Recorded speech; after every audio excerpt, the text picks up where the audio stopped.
नमस्कार, आप देख रहे कशिश न्यूज में हूं राकेश। झारखंड की सर्दी में सियासत सुलग उठी है। एसआईआर पर बवाल करते विपक्ष को 5 दिसंबर से शुरू हो रहे शीत सत्र के दौरान घुसपैठ या धर्मांतरण जैसे मुद्दे पर विधानसभा का सजा धजा मंच दिख रहा होगा, जहां से इन मुद्दों को लेकर मुकर हुआ जा सके, सरकार को घेरा जाए, आदिवासी विरोधी घुसपैठ या हितैषी बताकर जनता को सरकार के खिलाफ किया जाए, तो सत्ता पक्ष विरोधियों के वार को कूद कर सरकारी की कवायद होगा और काम का जनहितैषी योजनाओं को गति देने की होगी। साथ ही साथ जरूरी होगा आरोप पत्र जारी करने वाले विपक्ष को नजरअंदाज कर सत्र की अवधि का सदुपयोग करना। लेकिन क्या सत्ता पक्ष विपक्ष को आरोप लगाकर ऐसे निकल जाने की छूट देगा या आरोप का जवाब दिया जाएगा?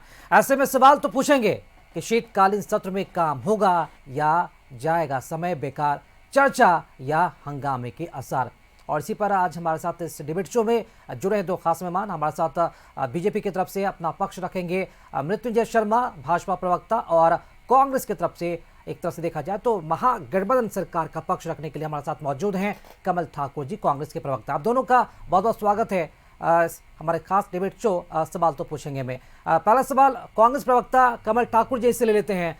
कमल ठाकुर जी, क्योंकि 5 दिसंबर से 11 दिसंबर तक ये शीतकालीन सत्र है, कई सारे महत्वपूर्ण सवाल भी होंगे विपक्ष की, उनकी रणनीतियों का सामना भी करना पड़ेगा, आपके भी कई रणनीतियां होंगी, लेकिन उसके पहले आपसे जानना चाहेंगे सरकार कितनी तैयार है इस सत्र को लेकर, जनहित के मुद्दों को उठाने को लेकर? देखिए, कोई भी सरकार बनती है तो जनहित के मुद्दे पर ही बनती है। सरकार को मैंडेट मिला है, जनता का जो मैंडेट मिला है वो काम के बल पर ही मिला है। हमने 5 साल जो काम किया था उसके बल पर फिर एक बार चुनाव में हम आए और जीत के आए हैं। तो स्वाभाविक तौर पर है कि विपक्ष का जो काम है, मुझे लगता है कि विपक्ष अगर सकारात्मक बातों को लेकर विधानसभा में अगर जाती है तो निश्चित रूप से एक सुखद अनुभूति होगा पक्ष को भी।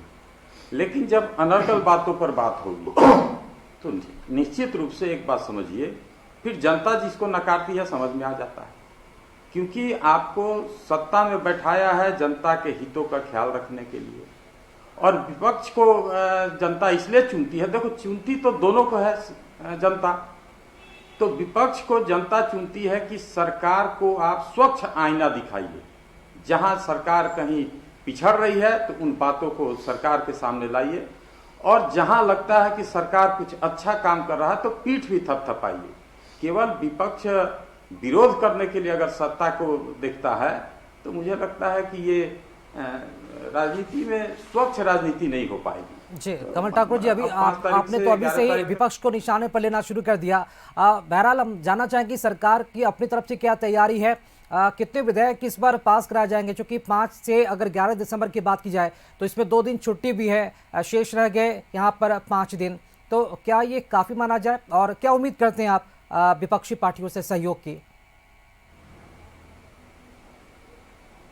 देखिए, सकारात्मक बातें आवे और सरकार को एक ऐसा आईना दिखावे जिससे जनता के भविष्य पर कुछ अच्छी बातें हो। और अनर्गल अगर बात, झूठ का घुसपैठ और भी अनर्गल बातें जो आती है, घुसपैठ का मुद्दा तो झारखंड ने नकार दिया। देखिए, मैं आपको एक गहरी बात बता रहा हूं। कमल ठाकुर जी, आप बार बार कह रहे हैं कि अनर्गल बातें ना करें, ये विपक्ष का कौन सा ऐसा मुद्दा आपको अनर्गल बातें लगती है? क्योंकि आज विपक्ष के जो लोग हैं, बीजेपी प्रवक्ता मृत्युंजय शर्मा, उनसे जी भी हम जानेंगे, आपको अनर्गल क्या बातें लगती है विपक्षी पार्टियों की, और वो मुद्दा वाकई में क्या विधानसभा में उठाने लायक नहीं है? नहीं, मुद्दा आपने जो बातें बताई जी कि घुसपैठ पर भी सरकार को घेर सकते हैं, एसआईआर के मुद्दे पर, अरे एसआईआर तो चीज निर्वाचन आयोग का है। निर्वाचन आयोग अगर स्वस्थ होकर स्वच्छ होकर काम करेगा तो एसआईआर का विरोध कोई नहीं करेगा। लेकिन आप अगर किसी को परेशान करके दिन भर केवल कागज ढूंढवाते रहेंगे तो निश्चित रूप से उस पर सवाल होगा। उस पर विपक्ष, सत्ता पक्ष जरूर विपक्ष को बताएगा कि आप जो है प्रवक्ता, आप निर्वाचन आयोग का मत बनिए, आप अपनी पार्टी की बातों को रखिए, जनता की बातों को रखिए। रही बात घुसपैठ की, मैं आपको एक गहरी बात बता दूं कि घुसपैठ के मुद्दे पर जितना सवाल आता है उसको जनता ने नकारा। उसका कारण क्या है कि 2004 से लेके 2014 तक मनमोहन सरकार में करीब 90,000 घुसपैठियों को इस देश से बाहर निकाला गया था। आपको जानकर बहुत आश्चर्य होगा इस बात का कि जब सत्ता जिस बात को सबसे अधिक उठाया, विपक्ष का लोग जिस बात को सबसे अधिक उठाएं, आपका घुसपैठिया 2014 से लेकर 2022 तक का आंकड़ा आप अगर जानेंगे तो आपको आश्चर्य होगा। मात्र 4200 आदमी को बाहर किया गया, जिसमें सबसे आश्चर्य वाली बात है 2017 में मात्र 51 आदमी का।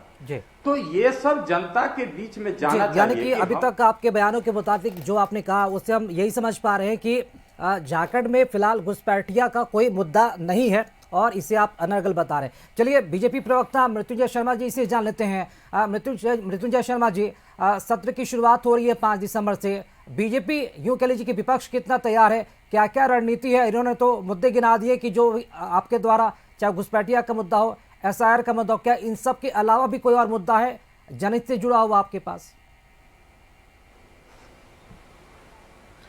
मैं कहूंगा ये दुखद तो नहीं, ये दुखद है कि हमारे पास मुद्दे ही मुद्दे हैं। आप कोई भी एक सेक्टर उठा लीजिए झारखंड की सरकार का, और एक बड़ी अच्छी बात कही बड़े भाई हैं हमारे कमल जी ने कि अगर सरकार अच्छी काम करे तो उसकी पीठ भी थपथपानी चाहिए।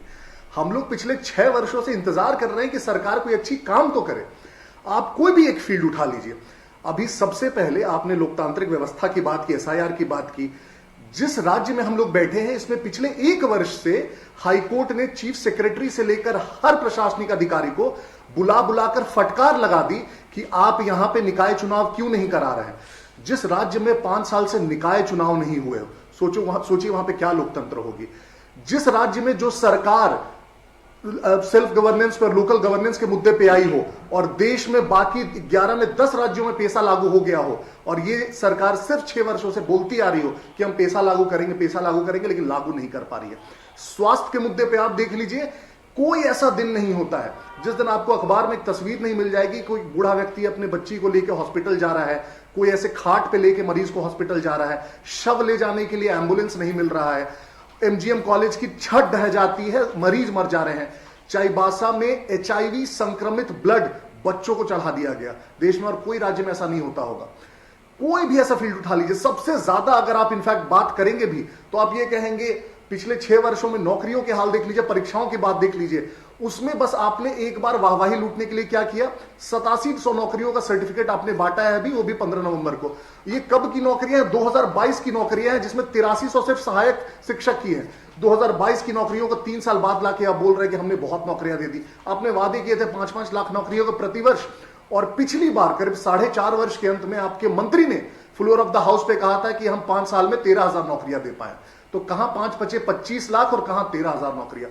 कोई भी आप फील्ड उठा, शिक्षा उठा लीजिए ना, सीएम ने अभी 15 नवंबर को बात करी, मुद्दे गिनाए और उम्मीद करते हैं कि इन सारे मुद्दों पर जो विपक्ष और सत्ता पक्ष के बीच एक सार्थक बहस और चर्चा होगा, इस पर सबकी उम्मीदें भी लगी हुई होती है, क्योंकि सदन का एक महत्वपूर्ण समय होता है और ये 5 दिनों का सत्र है, जिसमें से 2 दिन छुट्टी का, ये उम्मीद जताई जा रही है कि ये महत्वपूर्ण समय सार्थक बहस और चर्चा के बीच ही गुजरे तो ज़्यादा संभव होगा। तो क्या ये माना जाए कि सार्थक चर्चा बहस होगी, सार्थक तरीके से उन तमाम मुद्दों को उठाया जाएगा, या फिर सिर्फ सदन के अंदर हंगामा होगा? क्या उम्मीद किया जाए, आम जनता क्या उम्मीद करे सत्ता पक्ष और विपक्ष से जनहित के मुद्दों पर?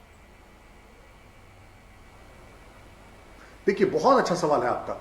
देखिए, सदन में कोई भी चर्चा लाने की जिम्मेदारी और बिल लाने की जिम्मेदारी किसकी होती है? सत्ता पक्ष की। मैं इस पे भी पूछना चाहूंगा, इनफैक्ट आप मुझे पिछले 6 वर्षों में बता दीजिए कि वो जनहित में कौन सा बहुत अच्छा बिल लाया गया हो जिस पे आपको चर्चा देख के मजा आया।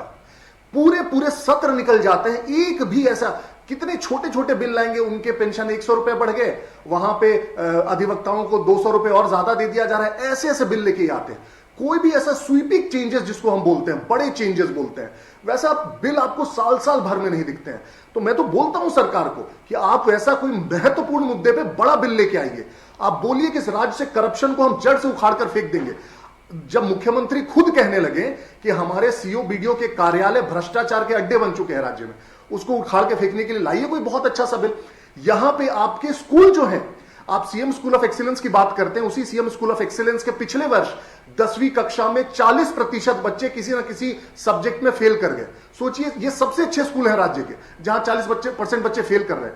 अभी जब आज हम लोग डिबेट कर रहे हैं, इस वर्ष का जो मिड टर्म एग्जाम होना चाहिए था सरकारी विद्यालयों में सारे क्लासेस के, वो मिड टर्म एग्जाम नहीं हुआ। आप सोच लीजिए, इतनी छोटी सी चीज वो तक नहीं कर पा रही है सरकार। अगले साल कैसे जाएंगे ये बच्चे दूसरे क्लासेस में? अब जेसीसी सीजीएल का देखिए, 2 वर्षों से सरकार महंगे वकीलों को रख के बस इसी में परेशान है कि प्रूव कर दे कि उसमें लीकेज नहीं हुआ है। जो उपलब्धियां बताई हैं आपकी सरकार की, सहमत हैं आप इससे? जवाब देंगे इनका? देखिए, जहां तक अरे आए हैं तो सवालों के जवाब देनी, यही तो बात मैं कहता हूं कि विधानसभा में भी आप सवाल करो, आप ऐसी बातें न करो जो धर्म से जुड़ो हो, जो सांप्रदायिक बात हो, आप सवाल करो। आपने जो कहा कि स्वास्थ्य के क्षेत्र में हमने तो एक नया रिम्स बनाने की बात रखी, तो कोई हल लेके चला गया, तो कोई लोगों को उस्का कर लेके चला गया। तो आप विकास के कार्यों पे इतना बाधा डालते हैं कि काम करने में सरकार को तो दिक्कत निश्चित रूप से होना है, क्योंकि सरकार तो जब काम करने जाती है लोगों के बीच में ही जाती है, और उन्हीं लोगों को आप उस्काने लगते हैं कि ये आपके हक की बात नहीं है। स्वास्थ्य के क्षेत्र में अगर दूसरा रिम्स बनता है तो ये जनता के हक की बात है कि नहीं है?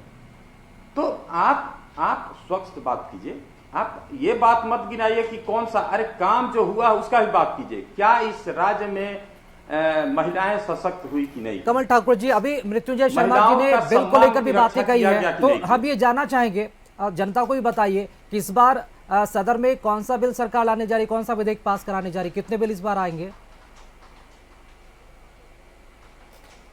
देखिए, ऐसा है ना कि जो सरकार जनता के लिए चुनी गई है वो निश्चित रूप से जनता के हितों पर जो बिल लाना होगा उसको लाएगी और जनता के भलाई के बारे में सोचेगी।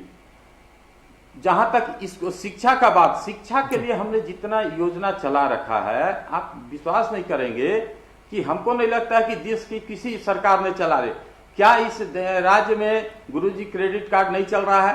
क्या जसपाल सिंह मुंडा छात्रवृत्ति योजना नहीं चल रहा है? क्या लड़कों को बाहर विदेश में पढ़ने के लिए छात्रवृत्ति योजना नहीं चल रहा? देखिए, सारे चीजों पर काम हो रहा है। एक एक क्षेत्र में हम लोगों ने काम को शुरुआत की है और कर भी रहे हैं। लेकिन मेरा मानना यह है कि आप केवल इस बात को लेके, हम कहते हैं कि नौकरियां जो हमने दी, क्या आप इस बात से इनकार कर सकते हैं कि 2014 से लेकर 2019 तक जो सरकार थी रघुवर दास की, क्या उसमें एक भी लोगों को नौकरियां मिलती थी? क्या आप तो जेपीएससी का एग्जाम तक कंडक्ट नहीं करा पाते थे, हमने तो कम से कम उसको चालू कर दिया।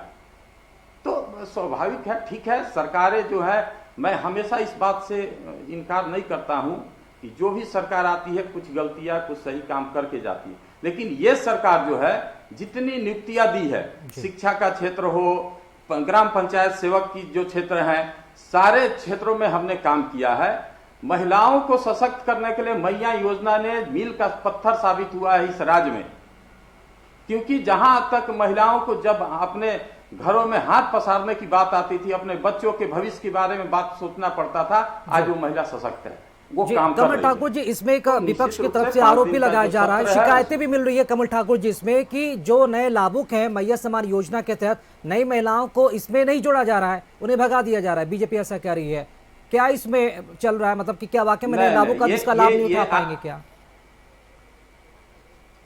नहीं, ये जो है, देखिए, कोई भी काम चालू होता है तो कुछ गलतियां रहती है, उसको ठीक किया गया। अब ठीक करने के बाद नए सिरे से भी लोगों को कहा गया है कि आप अपने ब्लॉक में जाइए और फॉर्म भरिए, आपको निश्चित रूप से उसका लाभ मिलेगा। ऐसी बात नहीं है, सरकार गंभीर है और 5 दिन जो देखेंगे सरकार मुद्दों की बात करेगी। यहाँ पर ठीक है, ये भी देखना दिलचस्प होगा कि सदन के अंदर कितने मुद्दे होते हैं जो उठते हैं और कितने गंभीर होते हैं, सत्ता पक्ष और विपक्ष भी। मृत्युंजय शर्मा जी, अभी कमलेश ठाकुर ने जो भी अपनी उपलब्धियां, अपनी सरकार की उपलब्धियां गिनाई, सब कुछ इन्होंने कहा कि सरकार गंभीर है, चाहे वो स्वास्थ्य के मुद्दे पर हो या फिर भ्रष्टाचार के मुद्दे पर हो या फिर योजनाओं के मुद्दे पर हो, सरकार सब कुछ कर रही है, चाहे वो योजनाओं को लेकर मैया समान योजना हो, गुरुजी क्रेडिट कार्ड योजना हो या फिर अभी हाल में ही सरकार ने नियुक्ति पत्र भी वितरित किया है। तो फिर बीजेपी को ऐसा क्यों लग रहा है कि सरकार हाथ पे हाथ धरे बैठी हुई है? और बाबूलाल मरांडी जो आपके नेता हैं 22 पन्नों का आरोप पत्र दायर कर देते हैं, उन्होंने आरोप भी लगाया है और अगवा सरकार को ठगुआ सरकार की संज्ञा वो दे रहे हैं। ऐसा क्यों बीजेपी को लग रहा है?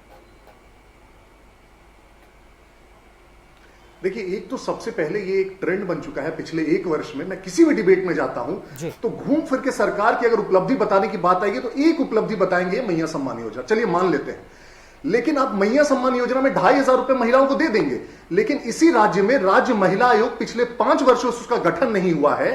ऐसे कम से कम 20,000 केसेस हैं महिलाओं के उत्पीड़न को लेकर जो पेंडिंग है राज्य महिला आयोग में, लेकिन आप एक महिला को उसका अध्यक्ष नियुक्त नहीं कर पा रहे हैं। उन जितने भी कंप्लेंट्स आ रहे हैं उसको आप रिजॉल्व नहीं कर पा रहे। ये कैसा महिला सम्मान है कि पैसे तो दे देंगे लेकिन आपके उत्पीड़न का हम सॉल्व नहीं करेंगे। दूसरा, वो पैसे आप देते हैं और दूसरी तरफ जितने इंफ्रास्ट्रक्चर के काम होते हैं सब ठप पड़ जाते हैं। आपके मंत्री ऑन रिकॉर्ड बोलते हैं कि हमारे पास संवेदकों को देने के लिए पैसा नहीं है, इसलिए सारा काम रुका पड़ा है। ये किस प्रकार का डेवलपमेंट है भाई? एक तरफ आप बोलते हैं गुरुजी क्रेडिट कार्ड चल रहा है। क्या इस राज्य में लाखों छात्र आज सड़कों पे नहीं है कि उनको स्कॉलरशिप नहीं मिल रहा है? ये लाखों छात्र क्यों हैं ये सड़क पर कि उनको स्कॉलरशिप नहीं मिल रहा है? ये कैसे गुरुजी क्रेडिट कार्ड है कि भाई इतने छात्र सड़क पर हैं? जिन पैसों से आपने आयोजन किया इतना बड़ा एक वर्ष का अपनी उपलब्धियों का, उसी पैसे में से कुछ बांट देते पैसे इन स्कॉलरशिप्स के लिए। आप योजनाओं की बात करते हैं, आप योजना उठा लीजिए केंद्र की, नल जल योजना उठा लीजिए, देश के सबसे निचले पायदान पे झारखंड है। आयुष्मान योजना उठा लीजिए, अकेला राज्य है पूरे देश में जहां आयुष्मान कार्ड लेना हॉस्पिटल्स ने बंद कर दिया, कोई उसका लाभ ही नहीं ले पा रहा है। आप पीएम आवास उठा लीजिए, सबसे निचले पायदान पर है। आप बालू की हालत देख लीजिए झारखंड में कैसी है। तो कोई भी एक सेक्टर आपको फैक्चुअली बताना पड़ेगा ना कि आपने उसमें क्या उपलब्धि हासिल की। आप बोल रहे स्वास्थ्य में हमने रिम्स 2 बनाने की बात की, आप जितने पैसे से रिम्स 2 बनाने की बात कर रहे थे, मान लीजिए वहां विवाद हुआ, आप दूसरा जमीन ढूंढते, मान लीजिए वो भी रिजॉल्व नहीं हो रहा है, आप उसी पैसे से पहले रिम्स 1 सुधार के दिखा दीजिए ना हमें। रिम्स 1 में हर दिन ऐसे केसेस क्यों आते हैं कि जहां डॉक्टर, जहां पे पेशेंट लेटा हुआ है लॉबी में, कोई उसको देखने वाला नहीं है, जहां लाश है उसको ले जाने के लिए एम्बुलेंस नहीं मिल रही है? ऐसे केसेस क्यों नहीं आप हल कर पाते हैं? जितने एम्बुलेंसेस थे, एक तो 12 वाले, उसके आज देख लीजिए आपने क्या हालत हुई है। तो हम भी तो आपको सिर्फ जन सरोकार के मुद्दे ही उठा के बता रहे हैं, और सिर्फ हम नहीं, मीडिया उठा के बता रही है आपको। हर दिन पेपर वाले छापते हैं आपके स्कूलों की हालत, आपके हॉस्पिटल्स की हालत, आपके स्वास्थ्य केंद्रों की हालत, आपके यहाँ के भ्रष्टाचार की हालत, म्यूटेशन के केसेस। पूरे राज्य में 1 लाख ऐसे केसेस हैं जहां जमीन की रजिस्ट्री हो गई है, और इनफैक्ट आप ही का लॉ है कि रजिस्ट्री हो गया तो ऑटोमेटिक म्यूटेशन हो जाना चाहिए, और उसके बाद 1 लाख ऐसा जमीन है जिसका म्यूटेशन नहीं हो पाया। लोग दौड़ते रह जाते हैं सीओ बीडीओ के कार्यालय, उनसे पैसे लिए जाते हैं, उसके बाद भी म्यूटेशन नहीं किया जाता। जी कमल ठाकुर जी, जो ये आरोप लगाए जा रहे हैं, जो खामियां ये सरकार की दिख रही है, कमल ठाकुर जी, ये ऐसे जनहित के मुद्दे हैं जिसे सदन के पटल पर उठाया जाए तो निश्चित तौर पर यहाँ पर एक सार्थक बहस होने की भी आवश्यकता है। कमल ठाकुर जी, इसमें तो आपको कोई राजनीति नजर नहीं आनी चाहिए, ये कोई धार्मिक विषय नहीं है, इसकी भी तो सराहना करना चाहेंगे ना कि बीजेपी ने जनहित मुद्दों को चुना है पटल पर लाने के लिए। सुन लीजिए, केवल टीवी डिबेट में आकर अपनी बातों को रख के चले जाना सरकार को जगाना नहीं है जी। अगर मेरी गलती भी कुछ है तो पिछले 6 साल पर बीजेपी का बताइए एक आंदोलन रोड पर आया हो? बीजेपी तो अपने परेशान है, ना उनका कमिटी बन पा रहा है, ना उनका देश का अध्यक्ष बदल पा रहा है। सारा चीज तो अनुकंपा पर चल रहा है इस देश में। देश के प्रधानमंत्री जो हैं, पिछले 11 साल से देश के प्रधानमंत्री हैं, 2 करोड़ रोजगार की बात करके गए। आप देख लीजिए 22 करोड़ रोजगार मिल गया इस देश में लोगों को। अरे हमने तो नियुक्ति पत्र बांट के दिखाया, हमने तो स्वास्थ्य के क्षेत्र में काम करने की बात कही, हमने तो स्कूलों को अपग्रेड किया। आपने 2014 से 2019 में क्या किया वो बता दीजिए। या इस राज्य शर्मा जी एक बड़ा आरोप लगा दिया है कमल ठाकुर जी ने, आपके जो मुद्दे हैं क्या टीवी डिबेट तक ही दायरे सिमटे हुए रहते या फिर सदन के पटल पर ये मुद्दे उठते हैं? और ये क्या मुद्दे उठेंगे विधानसभा के अंदर जो अभी आपने गिनाया है? तो ये तो बड़ा हास्यास्पद है कि मतलब सरकार अगर विफल हुई किसी फील्ड में तो बोलते कि विपक्ष की गलती है, विपक्ष आवाज नहीं उठा रही है। तो इसका मतलब क्या आपको सोने के लिए जनता ने चुना है? मतलब हम सोए रहेंगे, विपक्ष उठा नहीं रहा है ढंग से, इसलिए हम काम नहीं कर रहे। ये लॉजिक तो मुझे किसी भी एंगल से समझ में नहीं आता है। विपक्ष जहां भी, और हमेशा, आपने अभी आरोप पत्र की बात की, तो आरोप पत्र किसने, कौन निकाल के लेके आया? आपने अभी बात की कि सदन में कितना हल्ला हंगामा होगा, तो कौन करेगा वो, जो भी आप बात उठाई जाएगी। तो विपक्ष जहां कहीं भी, चाहे राज्य में हो, केंद्र तक हो, सड़क पर हो, हमने आंदोलन किए। मैं गया हूं आंदोलन में, इनफैक्ट मैं आपके धुरवा में आंदोलन में गया हूं, मैं आपके वहां डीसी कार्यालय में कम से कम हमने पिछले 1 साल में 5 बार घेराव किया है। तो अब इन सब का, वो तो हमारा काम है, हम करेंगे अपना, लेकिन आप अगर परफॉर्म नहीं कर पा रहे तो उस पर हमें मत डाल दीजिए ना कि अच्छा इसमें विपक्ष वाले ये नहीं कर पा रहे। आपको चुना गया था काम करने के लिए, विपक्ष क्या कर रहा है क्या नहीं कर रहा है उसके लिए आप उससे जवाब नहीं मांग सकते। अच्छा ठीक है, हाँ, कमल ठाकुर जी, जवाब मांग सकते हैं। कमल ठाकुर जी, अभी आपको आपने काम कहा करना है, पावर मृत्युंजय में, शर्मा आपको जी ने पॉलिसी जो भी बनानी है। खामियां गिनाई आपकी सरकार की, आप ये कह रहे हैं कि इनके जो मुद्दे होते हैं टीवी डिबेट शो तक ही सीमित रहते, दायरे होते हैं, यानी कि आपको लगता है कि ये मुद्दे हैं, ये मुद्दे हैं, आपको लगता है ना, कांग्रेस को लगता है ना ये मुद्दे हैं, तभी तो बीजेपी उठा रही है इस मुद्दे को। देखिए, बाबूलाल जी ने कुछ दिन पहले बोला कि मुझ पर अटैक हो सकता है, सरकार द्वारा होगा। तो ये लोग केवल इस तरह की बातें कर कर टीवी में बना रह चाहते हैं, केवल माइलेज लेना चाहते हैं जनता का। लेकिन जनता तो समझदार है ना, वो तो समझ रही है कि सरकार काम कर रही है। सरकार नहीं काम कर रही तो मुझे 5 साल बाद फिर जनता हमको मैंडेट तो नहीं देती। जब हम काम किए हैं, सरकार को हम पर विश्वास है, आगे भी विश्वास रहेगा, तब ना हमको जनता चुन के लाती है। तो जनता जब चुनी है तो निश्चित रूप से हम जनता का काम करेंगे। हमने जो किया, हमने बताया आपको, क्या राज्य में ग्राम गाड़ी योजना चल रही है, उस सरकार ने जनता के लिए नहीं किया क्या? तो सरकार अपने हिसाब से काम कर रही है, उसकी रफ्तार भी बेहतर है, लेकिन विपक्ष के पास मुद्दा नहीं है। अच्छा कमल ठाकुर जी, ये बताइए, सही होगा क्योंकि इनका मुद्दा 5 दिसंबर से 11 दिसंबर तक सत्र का समय रखा गया है। राज्य में कुल 81 विधायक हैं, क्या सभी अपनी बातें रख पाएंगे? देखिए, ऐसा है ना कि अपनी बातों को रखने के लिए टाइम अलॉट होता है, उसके हिसाब से ही सत्र का अध्ययन करके उसका टाइम पीरियड को तय किया जाता है। ठीक है, मुझे लगता है कि समय कम नहीं है, उसमें अपनी बातों को रखने के लिए पूरी समय दिया जाएगा, बशर्ते विपक्ष उसको धोने का काम न करे जी। विपक्ष सकारात्मक बात करे, राज्य के उन्नति की बात करे, तो जनता भी इस बात को समझेगी और सत्र भी अच्छी तरह से चलेगा। चलिए ठीक है। मृत्युंजय शर्मा जी, क्या लगता है, आप मान रहे हैं कि सत्र की अवधि कम नहीं है, कोई मलाल नहीं है ना, जो समय रखा गया उन तमाम समय में तमाम मुद्दों को सरकार के समक्ष पटल पर रख दिया जाएगा और एक सार्थक बहस होगी सत्र के दौरान? नहीं, सत्र का समय बिल्कुल कम है। 5 दिन कहीं से भी शीतकालीन सत्र चलाने के लिए सफिशिएंट नहीं है। उसमें 1 दिन आप अनुपूरक बजट पेश करने और उस पर चर्चा करने और उसको पास कराने में निकाल देंगे, 4 दिन बच के निकलते हैं। तो कोई भी सरकार जो एक सीरियस सरकार है, जो महत्वपूर्ण बिलों को लाना चाहेगी, उस पर चर्चा करनी चाहेगी, उसके लिए 4 दिन बहुत कम पड़ जाएंगे। मैं वही कह रहा हूं, इस सरकार के पास, और हम लोग डिबेट करते ही रहेंगे आगे भी, देख लीजिएगा शीतकालीन सत्र में पेश करने के लिए एक महत्वपूर्ण बिल नहीं होगा, एक महत्वपूर्ण मुद्दा नहीं होगा इनके पास। कमल ठाकुर जी, सत्र के अगर अवधि को लेकर बात कर ले, एक छोटा सा प्रश्न आपसे है, जब नेता प्रतिपक्ष के तौर पर मुख्यमंत्री हेमंत सोरेन रहते थे, तब उनका यह बयान आता था सत्र की अवधि को लेकर ही कि सत्र का समय छोटा इसलिए रखा जाता है क्योंकि सरकार अपनी नाकामियों को साबित ना कर पाए, नाकामियों को से जोड़कर देखते थे। तो अब क्या कहेंगे इस पर? देखिए, सरकार 5 दिन का जो सत्र रखी है, अगर हम ये इच्छा जाहिर कर ले कि इसको बेहतर सत्र बनाना है तो 5 दिन कम नहीं होता है। आपको केवल अनर्गल बातों को लेकर आगे जाने की इच्छा है, तब तो ये 5 दिन क्या 15 दिन भी कम पड़ेगा। लेकिन अगर सरकार के प्रति और सरकार जो काम करने जाती है उसके प्रति आप वफादार हैं, आप देख रहे हैं अपनी नजरों से, तो मुझे लगता है 5 दिन कम नहीं है। ठीक है, सत्र की अवधि छोटी है, लेकिन बेशक उम्मीद करते हैं कि जितना भी समय है उन तमाम समय में एक सार्थक बहस जनहित से जुड़े मुद्दों पर हो पाएगी।